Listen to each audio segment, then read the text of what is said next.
تو گنتی کے 4 ہی تو کلمات تھے، حسبی اللہ و نعم الوکیل۔ جو ہی آگ میں پھینکا، اور خود نہیں انہوں نے پھینکا، منجنیق میں ڈال کے، کیونکہ آگ اتنی سخت تھی قریب کوئی جاتا ہی نہیں تھا۔ اللہ تعالیٰ نے کتنا کمال اپنے پیغمبر کو دکھا دیا، ہاتھ بھی بندھے تھے، پاؤں بھی بندھے تھے، جن رسیوں کے ساتھ ہاتھ پاؤں بندھے تھے سوائے ان رسیوں کے باقی ساری آگ نظر ہی نہیں آئی۔ اللہ نے گلزار بنا دی۔ کیوں گلزار بنایا؟ کیونکہ آگ کس نے بنائی ہے؟ وہ ساری مخلوق تو اللہ کی ہے، اس سے جب تعلق مضبوط ہوگا، مخلوق کی طاقت کیا ہے کہ آپ کو وہ پریشان کرے۔ قُلْنَا يَا نَارُ كُونِي بَرْدًا وَسَلَامًا عَلَىٰ إِبْرَاهِيمَ، ہم نے کہا آگ کو ٹھنڈی ہو جاؤ، لیکن اتنی بھی ٹھنڈی نہ ہونا کہیں میرے پیغمبر کو سردی بھی نہ لگ جائے۔ باپ دیکھ رہا تھا کہ وہ تھوڑی سی جو چنگاری تھی اس سے رسیاں ہاتھ کی بھی جل کے کھل گئیں اور پاؤں کی بھی، تو باپ کہتا ہے نعم الرب ربک یا ابراہیم، ابراہیم تیرا رب تو بہت بڑا نکلا، اس نے تجھے کچھ ہونے ہی نہیں دیا۔ کیا کلمات پڑھے تھے؟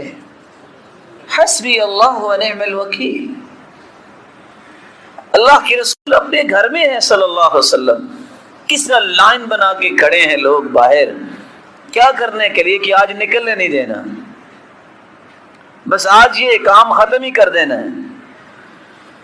ان الناس قد جمعوا لكم فاخشوهم فزادهم ایمانا وقالوا حسبنا اللہ ونعم الوکیل۔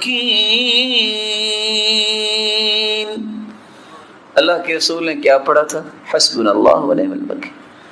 وہی دروازہ، وہی گھر، وہی لوگ، ہاتھوں میں لاٹھیاں بھی پکڑی ہوئی ہیں کہ آج بس کام تمام کر دینا ہے، پاس ہی گزرے ہیں، اللہ نے اندھا کر دیا، دیکھ نہیں سکے۔ جب تک میرا اور آپ کا یقین نہیں ہوگا کہ رب سے تعلق جب قائم ہو جاتا ہے تو دنیا جہان کی مصیبتیں جو ہیں وہ ختم ہو جاتی ہیں، اور رب سے تعلق کو اللہ کے ذکر کے بغیر حاصل کرنا ممکن نہیں ہے۔ امام ابن القیم رحمہ اللہ سے درود پڑھا کریں، کہتے ہیں بس مولویوں کو تو کام کو نہیں ہے، تو ہمیں کہتے ہیں کہ ہم بھی اس دن یہی کام کریں۔ اللہ کے رسول نے فرمایا تھا کثرت سے درود پڑھو، فإن صلاة أمتي تعرض علي في كل يوم جمعة، کیونکہ جمعے کے دن مجھ پہ میری امت کے درود پیش کیے جاتے ہیں۔ فمن كان أكثرهم علي صلاة كان أقربهم مني منزلة، جو کثرت سے جتنا زیادہ درود پڑھتا ہے قیامت کے دن وہ میرا امتی اتنا ہی سب سے میرے قریب ہو۔ کتنی خوش نصیبی ہے۔ کچھ لوگ کہتے ہیں کہ یہ جو قرآن و سنت کی بات کرتے ہیں نا، جن کو اہل حدیث کہتے ہیں، یہ تو درود کے نعوذ باللہ منکر ہیں۔ منکر نہیں کہتے، منکر کہتے ہیں، کیونکہ ان بیچاروں کو یہ نہیں پتا ہوتا کہ منکر اور منکر میں بھی کیا فرق ہے۔ جبکہ کتاب و سنت کو سمجھنے والے کیا کہتے ہیں کہ ساری زندگی دعا کرتے رہو، اگر تم درود نہ پڑھو وہ دعا قبول ہونا تو دور کی بات، وہ دعا تو آسمانوں تک چڑھتی نہیں۔ کوئی پوچھے تو صحیح نا ہم سے کہ ہمارا موقف کیا ہے، خود سے ہی بات بنا کے کہہ دیں کہ قرآن و سنت کو ماننے والے ایسا کہتے، ہم تو نہیں ایسا کہتے۔ ہم تو کہتے ہیں دنیا میں سب سے بڑا خوش نصیب ہی وہ ہے جو اللہ کے ذکر کے بعد سب سے زیادہ درود پڑھتا ہے۔ رسول اکرم صلی اللہ علیہ وآلہ وسلم نے اسی لیے صحابہ کرام سے کہا تھا من صلی علی او سأل لی الوسیلہ حقت علیہ شفاعت یوم القیامہ، جو شخص درود پڑھتا ہے اور پھر میرے لیے وسیلہ طلب کرتا ہے، قیامت کا دن ہوگا میں اس امتی کی شفاعت کروں گا، سفارش کروں گا۔ صحیح ترغیب کی روایت 1668 رسول اللہ صلی اللہ علیہ وسلم نے فرمایا اول الناس بی یوم القیامہ اکثرهم علی صلاۃ، قیامت کے دن سب سے پیارا اور قریبی میرے وہ ہوگا جو سب سے زیادہ مجھ پہ درود بھیجنے والا۔ بلکہ اللہ کے رسول صلی اللہ علیہ وسلم نے فرمایا تھا ابخل الناس من ذکرت عنده فلم يصلي علی. بخیل تو دنیا میں بہت ہیں، لیکن سب سے بڑا بخیل کسی نے دیکھنا ہے تو وہ ہے جس کے پاس میرا تذکرہ ہو اور پھر وہ درود نہ بھیجے. یہاں رک کے میں ایک گزارش کروں گا بڑوں سے بھی اور چھوٹوں سے. کچھ تو اللہ کے رسول کے دشمن ہیں، کافر، کچھ ایمان لانے کے باوجود بھی دشمنی کرتے ہیں کیونکہ اللہ کے رسول کی بات نہیں مانتے اور آپ کے وزیروں اور مشیروں کو برا بلا کہتے ہیں. یہ بھی دشمنی ہے اللہ کے رسول. اور کچھ لوگ چاہتے نہ چاہتے بھی بخیلی کر جاتے ہیں اور بخل کرنے والوں کے صف میں کھڑے ہو جاتے ہیں اور اپنے آپ کو نیک بھی کہتے ہیں. آپ پوچھیں گے وہ کیسے؟ اپنا نام آئے گا تو 4 سابقے 4 لاحقے، ایم اے پاس ہے، بی اے پاس ہے، اور یہ ماسٹر کیا ہے، یہ ایم فل کیا ہے، پی ایچ ڈی کی ہے. اس کے بغیر نام لکھنا بولنا سننا پسند ہی نہیں ہے. سرتاج رسول صلی اللہ علیہ وسلم کا نام آئے گا تو کیا ڈال دیں گے؟ صاد. بخیل ہے. تیری زبان کی سب سے بڑی سعادت یہ ہے، تیرے قلم کی سب سے بڑی سعادت یہ ہے اس زبان کی نوک پہ بھی آئے محمد الرسول اللہ صلی اللہ علیہ وسلم. اس سے بڑی سعادت کیا ہے قلم کی؟ وہ ساری دنیا کی باتیں لکھ لے، اللہ کے ذکر کے بعد محمد مصطفیٰ کا نام آئے تو صلی اللہ علیہ وسلم نہ کہے. سعادت کیسے؟ خوش بختی ہے. تو میں بات اگلی کرنے سے پہلے ایک وعدہ لینا چاہوں گا، اور اگر اس وعدے پہ ہم سب پختہ ہو جائیں تو آج کی مجلس اس کا فائدہ ثابت ہو جائے گا. کون ہے جو آج کے بعد جب بھی لکھے گا وہ صاد یا صلعم نہیں لکھے گا بلکہ پورا لکھا کرے گا صلی اللہ علیہ وسلم؟ کون کون وعدہ کرتا؟ آپ اہل علم ہیں، آپ کو ان باتوں کا خیال کرنا چاہیے. کچھ لوگ سارا کچھ لکھیں گے، بسم اللہ الرحمن الرحیم نہیں لکھیں گے، 786 لکھ دیں گے. ان مسکینوں سے پوچھو 786 بنتا کیسے ہے؟ ابجد حوض حتی کو بھی نکالیں تو 786 بنا کے دکھائیں. عادات کا علم جو ہے اس میں بھی دیکھیے. پھر اللہ عز و جلال کے نام میں بخل. دنیا میں کسی سے محبت ہو تو اس کے تذکرے نہیں زبان پہ ختم ہوتے، تو رب تعالی جو خالق و مالک ہے اس کا نام مبارک لیتے وقت جو کہے کہ 786، یہ وہ رویے ہیں جو بتاتے ہیں کہ اللہ عز و جلال کی عظمت سے متعارف شخص نہیں ہے. یہ آپ صلی اللہ علیہ وسلم نے فرمایا، صحیح ترغیب کی روایت ہے 1675، کل دعاء محجوب حتی یصلی علی محمد. ہر دعا روک دی جاتی ہے، وہ پہنچتی نہیں آسمانوں تک جس میں درود نہیں ہوتا. بلکہ حسین ابن علی کی روایت ہے صحیح ترغیب کی 1681، من ذکرت عنده فخطئ الصلاة علی خطئ طریق الجنہ. جس شخص کے پاس اللہ کے رسول صلی اللہ علیہ وسلم کا تذکرہ کیا جائے وہ درود پڑھنا بھول جائے، وہ درود پڑھنا بھولا نہیں، جنت کا راستہ بھول گیا ہے. یہ ہمارا موقف ہے. اس پہ کوئی اشکال ہے تو کوئی بتائے. ہمارا تو موقف ہے دعا ہی قبول نہیں ہوتی، دعا چڑھتی نہیں ہے، وہ جنت کا راستہ ہی بھول جاتا ہے. کون کہتا ہے کہ قرآن و سنت کی بات کرنے والے درود کے منکر ہیں؟ یہ صرف حاسد اور ناقد جو ہے جس کے پاس کوئی دلیل نہیں بنتی تو پھر وہ تانے دیتا ہے. تان و تشنیع کرنے والے کبھی بھی فلاح نہیں پاتے. اللہ کے رسول صلی اللہ علیہ وسلم پر درود بھیجنا یہ ہر مسلمان کی سب سے بڑی سعادت ہے اللہ ذو الجلال کے ذکر کے بعد. آپ صلی اللہ علیہ وآلہ وسلم کی محبت کا یہ تقاضا کہ آپ پر درود پڑھا جائے. اس کے بارے میں ایک ضروری بات سمجھنے والی ہے.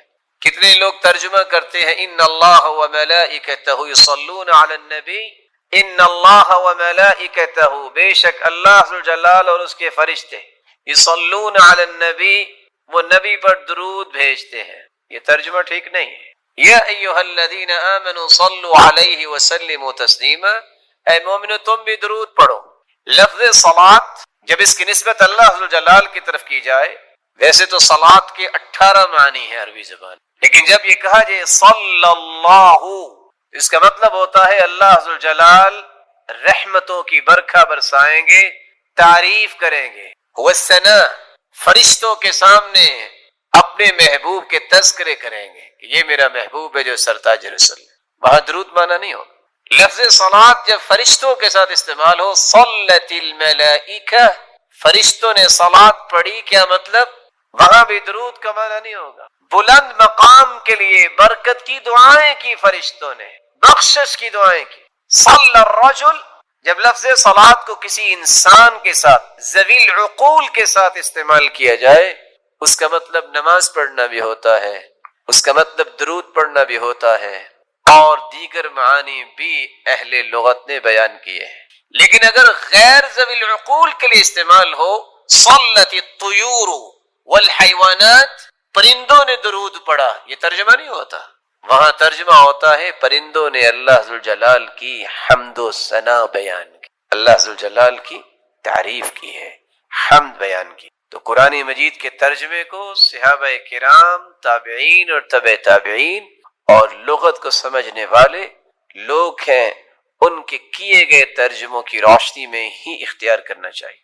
آپ کی محبت کا ایک ساتواں تقاضا بھی ہے، آپ کی محبت میں غلو نہیں کرنا چاہیے، یہ بھی ایک بات سمجھنے والی ہے۔ محبت وہی ہے جس کا تذکرہ اللہ ذوالجلال نے قرآن میں کر دیا، بھلا اللہ سے بڑھ کے بھی کوئی محبت کی حقیقت کو پیش کر سکتا ہے؟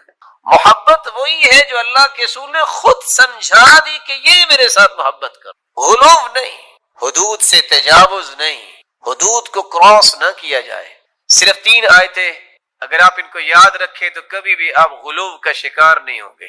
سورۃ الانعام کی 50 نمبر آیت، سورۃ الاعراف کی 188 نمبر آیت، اور سورۃ الکہف کی آخری آیت 110 نمبر آیت۔ اللہ ذوالجلال فرماتے ہیں قُل لَا أَقُولُ لَكُمْ عِنْدِي خَزَائِنُ اللَّهِ وَلَا أَعْلَمُ الْغَيْبَ وَلَا أَقُولُ لَكُمْ إِنِّي مَلَكٌ إِنْ أَتَّبِعُ إِلَّا مَا يُوحَى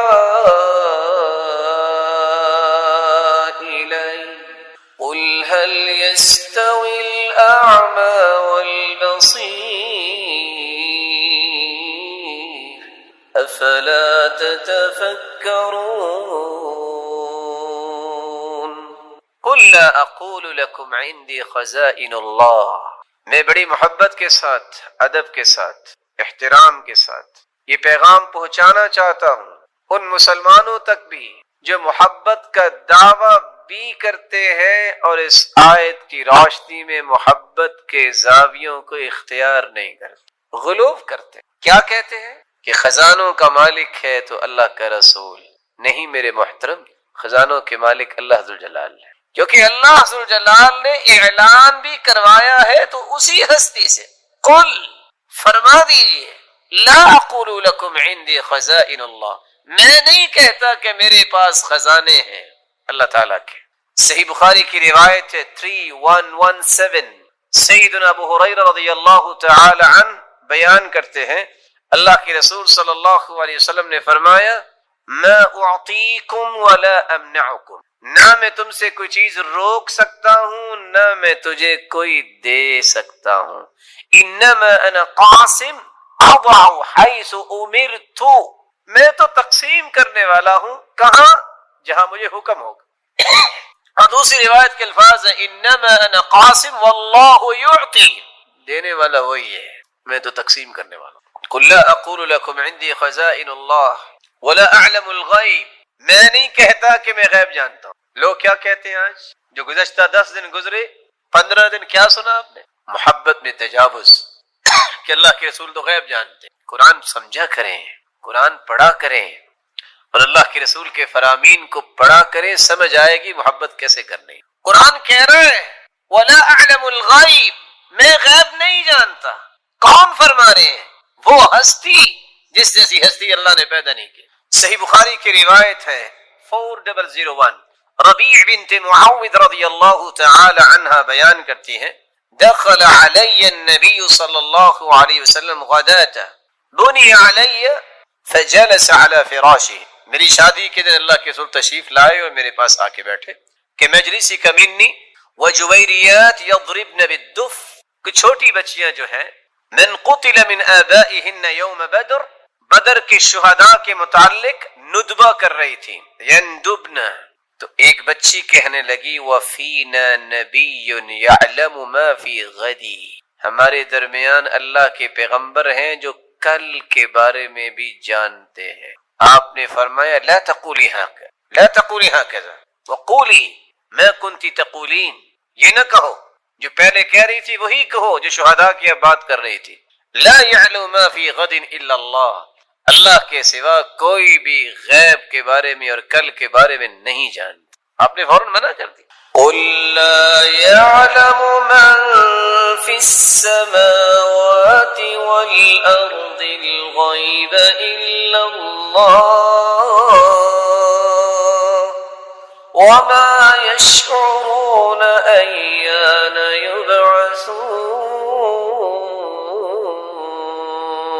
يبعثون۔ میرے محبوب فرما دیجئے لا يعلم من في السماوات والأرض الغيب إلا الله، زمین و آسمان کے غیب کے متعلق کوئی نہیں جانتا۔ ہاں جس کو اللہ ذوالجلال نے اپنے پیغمبر کو بتا دیا پھر وہ غیب رہتا نہیں ہے۔ جس کو یہ آیت سمجھ آ جائے کبھی بھی تجاوز نہیں کرے گا۔ لوگ آدھی رات گزار دیتے ہیں اور یہ کہہ رہے ہوتے ہیں ادرکنی یا رسول اللہ، انظر الی یا رسول اللہ صلی اللہ علیہ وسلم۔ میرے بھائی استغاثہ اور مدد طلب کریں تو اللہ ذوالجلال سے۔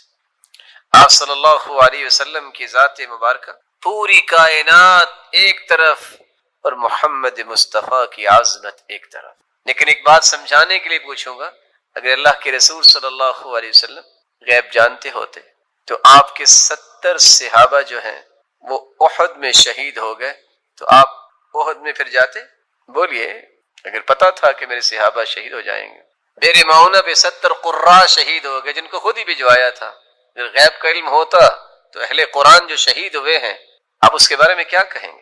سیدہ عائشہ رضی اللہ تعالیٰ عنہ بیوی جن کی پاکیزگی قرآن نے بیان کی، اگر غیب کا علم ہوتا تو آپ یہ فرماتے ان کنتی الممتی بذنب فتوبی واستغفری، عائشہ اگر تم سے بھول ہوگی ہے، غلطی ہوگی ہے تو توبہ کر لو۔ بیوی سے کہتے ایسا؟ اگر غیب عبادات میں سے ایک عبادت یہ بھی ہے جس کو دنیا بھول گئی، جس عبادت کو توکل کہتے ہیں، اللہ پر یقین کہتے ہیں، اللہ پر اعتماد کہتے ہیں، اللہ پہ بھروسہ کرنا کہتے ہیں، یہ بھی عبادت ہے۔ اس یقین کے ختم ہونے کی وجہ سے ہر شخص کو اس قدر خوف لاحق ہو گیا ہے، وہ یہی سمجھ بیٹھا ہے آج فلاں فوت ہوا ہے تو ظہر کے بعد میری باری آ جانی ہے۔ میرے پیارے بھائی، باری جب آنی ہے تو اللہ نے کسی سے مشورہ ہی نہیں کرنا، وہ تو لکھا ہوا ہے اللہ نے۔ لیکن یاد رکھنا اللہ نے جو لکھا ہے وہی نافذ ہوگا، وہاں میرا اور آپ کا کوئی بس چلنا ہی نہیں ہے۔ اس لیے اس ذات پہ یقین رکھنا، اس پر بھروسہ کرنا، اس پر اعتماد کرنا، اسے ہی قابل اعتماد ذات سمجھنا، یہ ایسی عبادت ہے یہ اللہ ہر ایک کو نصیب ہی نہیں کرتے۔ لیکن جس کے نصیبے میں ہو جائے اللہ ذوالجلال اسے دنیا میں کبھی گرنے نہیں دیتے۔ یقین کسے کہتے ہیں؟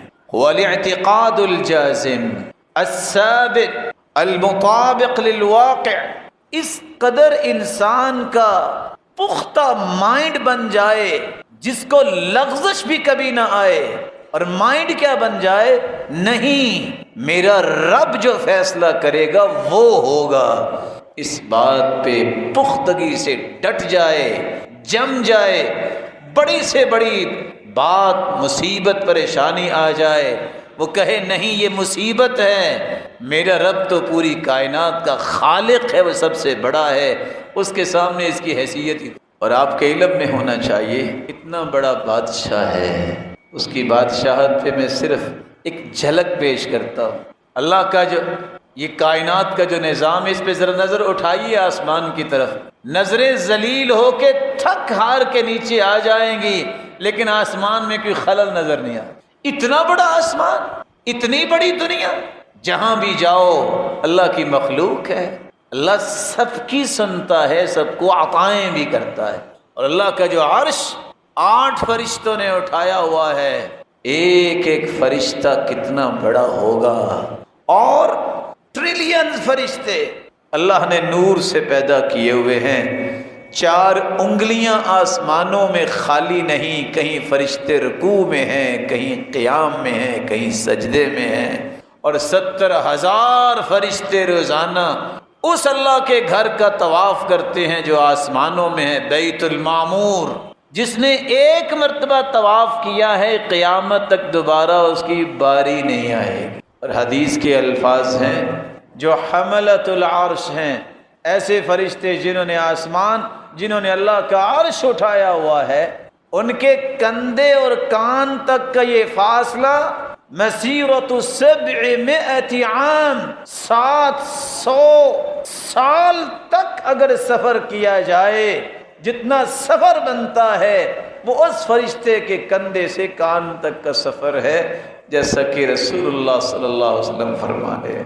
اگر یہ سفر اتنا ہے تو فرشتہ کتنا بڑا ہوگا۔ وسع کرسیہ السماوات والارض، کرسی نے 7 زمینیں 7 آسمانوں کو گھیرا ہوا ہے، اور کرسی عرش کے مقابلے میں اتنی ہے جیسے راوی کہتے ہیں کل خاتم فی الفلا، کھلے میدان میں اگر ایک انگوٹھی رکھ دی جائے تو عرش کے مقابلے میں کرنی ہے، اور اس کرسی نے 14 کے 14 طبق جو اپنے گھیرے میں لیے ہوئے ہیں۔ اگر کرسی اور عرش اتنا ہے اور فرشتوں کی بات سنی تو میرا اور تمہارا رب اور خالق کتنا بڑا ہوگا، پھر اس کے انعامات کتنے بڑے ہوں گے۔ جب یہ یقین ہو جائے کہ ہر ناممکن میرے اور آپ کے نزدیک ہے، اللہ ناممکن کو ممکن بنانے والا ہے، کیونکہ ساری بادشاہی تو اسی کے ہاتھ میں، وہ تو اسی کے ہاتھ میں۔ وہ چاہے تو 9 دنوں کے بعد گری ہوئی بلڈنگ میں 9 دنوں کے بعد 1.5 ماہ کا بچہ زندہ نکال کے دکھا دے، وہ چاہے تو گرے ہوئے کنویں سے یوسف کو نکال کے تخت پہ بٹھا دے، وہ چاہے تو عیسیٰ کو بغیر باپ کے پیدا کر دے، اور زکریا کے سفید بال ہو جائیں تو اس کو پھر بھی بیٹا عطا کر دے، وہ چاہے تو بند کمرے میں بے موسمی پھل مریم کو پیش کروا دے، وہ چاہے تو گرے ہوئے جہاز سے پھر بھی 2 کو بچا دے۔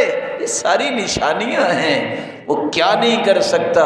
پھر انسان اس رب پہ یقین نہ کرے، 200 250 400 450 مسافر منو سامان سمیت جہاز میں بیٹھتے ہیں، پائلٹ بھی ہوتا ہے، پرو پائلٹ بھی ہوتا ہے، دونوں بسا اوقات خوش گپیوں میں مشغول ہوتے ہیں، بسا اوقات پائلٹ آرام کرنے کے لیے سو جاتا ہے، مسافروں کو کچھ پتہ نہیں ہوتا، دونوں ہی نظر نہیں آ رہے پائلٹ جو پیچھے بیٹھے ہیں، پھر بھی اعتماد کر کے بیٹھے ہیں۔ اس مخلوق پہ اعتماد بندہ کر لیتا ہے، اس رب پہ اعتماد نہیں کہ اس کے پاس بھی کوئی طاقت ہے کہ نہیں۔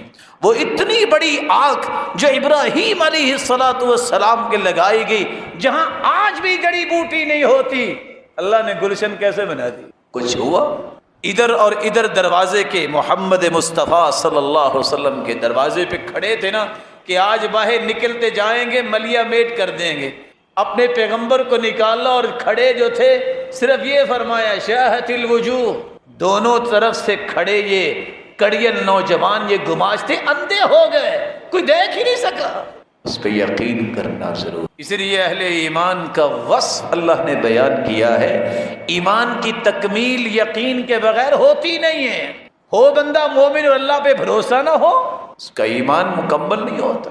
انما المؤمنون الذين آمنوا بالله ورسوله ثم لم يرتابوا وجاهدوا بأموالهم وأنفسهم في سبيل الله أولئك هم الصادقون۔ سچے مومن ہیں ہی وہ جن کا اللہ پہ یقین بن جاتا ہے، پھر کبھی شک میں مبتلا نہیں ہوتے۔ کہتے ہیں جو رب نے کہہ دیا ہے نا، ہونا وہی ہے۔ ساری دنیا ایک طرف بات کہہ رہی ہو، اللہ کی رسول ایک پر اور اس کے پیغمبر کی بات ایک طرف ہو، سچی بات وہی ہوگی جو اللہ اور اس کے رسول۔ قرآن مجید کی جب یہ آیت اتری، الف لام میم غلبت الروم فی ادنى الارض وهم من بعد غلبهم سيغلبون فی بضع سنین، رومی ان پہ غلبہ ہو گیا، عیسائی جو ہے وہ بری طرح ان کو ختم کیا گیا۔ جب یہ آیت نازل ہوئی، سیدنا ابو بکر صدیق رضی اللہ تعالیٰ عنہ اور امیہ کی بات ہو گئی۔ امیہ کافروں میں اپنے آپ کو سردار سمجھتا تھا، لو جی شرط لگ گئی۔ سیدنا ابو بکر اللہ کے رسول سے سن کے گئے تھے کہ ان قریب دوبارہ عیسائیوں کو برتری ملے گی یہودیوں پر۔ اب جس کے دارالخلافہ کی اینٹ سے اینٹ بجا دی جائے، کوئی قوم 6 سے 9 سال میں کھڑی ہو سکتی ہے؟ اور پھر اس دور کی امیہ نے کہا 10 اونٹنیوں کی شرط لگا لی۔ سیدنا ابو بکر نے شرط لگا لی، اللہ کے رسول کو آ کے بتایا، کہا ابو بکر بضع سنین، بضع جو ہے یہ 9 کے لفظ پہ بولا جاتے، آپ 6 سال نہیں 9 سال کی شرط لگا لے، خاص 100 اونٹنیوں کی لگا لے۔ کافر ہمیشہ مظاہر کو دیکھتا ہے، نظر یہ آ رہا ہے، لگتا یہ ہے، تخمینہ یہ ہے، ایکسپیریمنٹ ایسے ہوئے ہیں، فلاں کے ایکسپیرینس یہ کہتا ہے۔ یہ مزاج کافروں کا ہے۔ مومن کہتا ہے اللہ نے فرمایا ہے، محمد مصطفیٰ کی زبان سے نکلا ہے، اس سے بڑی صداقت اللہ نے زمین پہ نازل ہی نہیں کی۔ شرط لگ گئی۔ 9ویں سال میں اللہ تعالیٰ نے فیصلہ کر دیا، جو فیصلہ تھا، جو قرآن میں اترا تھا، عیسائی دوبارہ آ گئے۔ کون سچا نکلا؟ جس نے اللہ اور اس کے رسول کی بات کو سچا سمجھا۔ یہی یقین ہے کہ دنیا جہان کے تجربات فیل ہو سکتے ہیں، اللہ اور اس کے رسول کی بات کبھی جھوٹی نہیں۔ اللہ عز و جلال نے اس لیے اپنے پیغمبر کے ذریعے یہ بات سمجھائی تھی۔ عبداللہ بن مسعود بیان کرتے ہیں، الیقین الایمان کلو، یقین صرف سچے مومن ہونے کی نشانی نہیں، یہ پورا ایمان ہے، یہ پورا ایمان ہے جس کو نصیب ہو جائے۔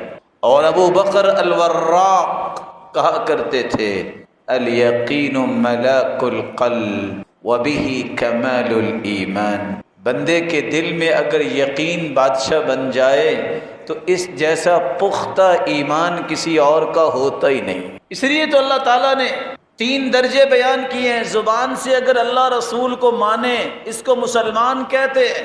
دل کی اتھا گہرائیوں میں یہ محبت چلی جائے، اسلام کی اس کو ایمان کہتے ہیں۔ اور سب سے خوبصورت ایمان اس کو احسان کہتے ہیں۔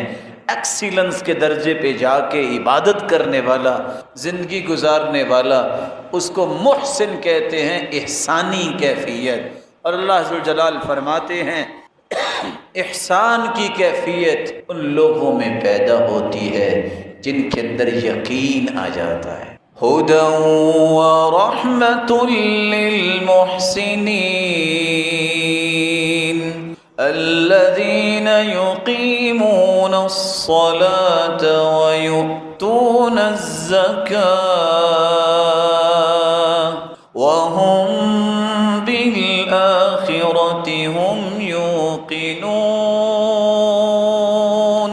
یہ قرآن ہدایت کا پیغام ہے، یہ رحمت بنتا ہے ان کے لیے جو احسان کی کیفیت میں زندگی گزارتے ہیں۔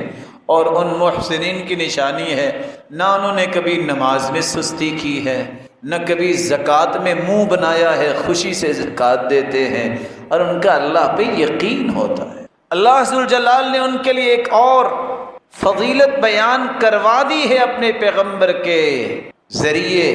سیدنا ابو ہریرہ روایت کرتے ہیں، افضل الاعمال عند اللہ ایمان لا شک فی، سب سے افضل ایمان اس انسان کا ہے جس کے اندر یقین ہے، اسے کبھی شک نہیں آیا۔ اس سے بڑا ایمان اور افضل ایمان کسی کا ہے ہی۔ ذنون مصری اس لیے کہا کرتے تھے، جس کو یہ یقین نصیب ہو جاتا ہے اس کی لمبی خواہشیں ختم ہو جاتی ہیں۔ وہ کہتا ہے جب وقت آئے گا میرا رب فیصلہ کر دے گا، کیا اس وقت میرا رب نہیں ہوگا، میں پریشان ہو رہا ہوں۔ لمبی امید جب وہ ختم کرتا ہے تو انسان کو اللہ زاہد بنا دیتے ہیں۔ زہد آ جاتا ہے تو اللہ اس کی زبان پہ حکمت و دانائی کو جاری کر دیتے ہیں۔